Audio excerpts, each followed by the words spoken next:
Thomas and Friends. James. James was a new engine with a shining coat of red paint. He had 2 small wheels in the front and 6 driving wheels behind. They were smaller than Gordon's, but bigger than Thomas's.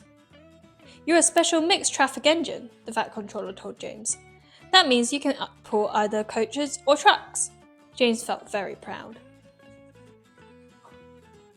The Fat Controller told James that today he was to help Edward pull coaches. "You need to be careful with the coaches," said Edward. "They don't like getting bumped. If you bump them, they'll get cross." But James was thinking about his shiny red coat and wasn't really listening. James and Edward took the coaches to the platform. A group of boys came over to admire James. "I really am a splendid engine," thought James, and he let out a great whoosh of steam. Everyone jumped, and a shower of water fell on the Fat Controller, soaking his brand new top hat.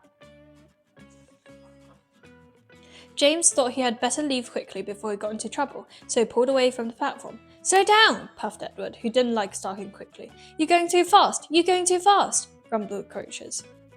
When James reached the next station, he shot past the platform. His driver had to back up so the passengers could get off the train. "The Fat Controller won't be pleased when he hears about this," his driver said. James and Edward set off again and started to climb a hill. "It's ever so steep! It's ever so steep!" puffed James. At last, they got to the station and got to the top and pulled into the next station. James was panting so much that he got hiccups and frightened an old lady who dropped all her parcels.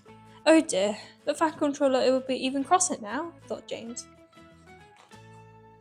The next morning, the Fat Controller spoke to James very sternly. "If you don't learn to behave better, I shall take away your red coat and paint you blue," he warned. "Now run along and fetch your coaches." James felt cross. "A splendid red engine like me shouldn't have to fetch his own coaches," he muttered. "I'll show them how to pull coaches," he said to himself, and he set off at top speed. The coaches groaned and protested as they bumped along, but James wouldn't slow down. At last, the coaches had enough. "We're going to stop! We're going to stop!" they cried, and try as he might, James found himself going slower and slower. The driver halted the train and got out.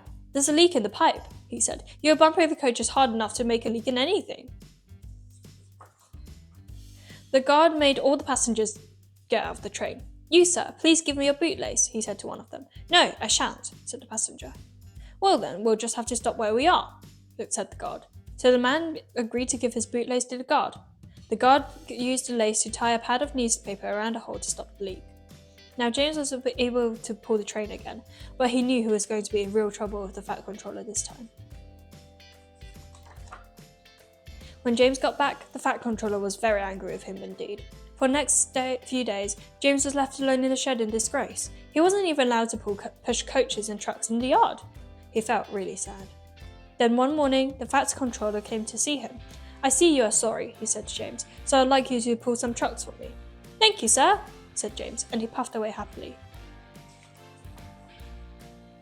"Here are your trucks, James," said the little engine. "Have you got some bootlaces ready?" And he chuffed off, laughing rudely. Oh, said the trucks as James backed down on them. "We want a proper engine, not a red monster." James took no notice, but pulled the screeching trucks out of the yard. James started to heave the trucks up the hill, puffing and panting. But halfway up, the last 10 trucks broke away and rolled back down again. James' drivers shut off the steam. "We'll have to go back and get them," he said to James. James backed carefully down the hill to collect the trucks. Then with a beep beep, he was off again. I can do it, he puffed. Then, I've done it, he panted as he climbed over the top. When James got back to the station, the Fat Controller was very pleased with him. "You made the most troublesome trucks on the line behave," he said. "After that, you deserve to keep your red coat."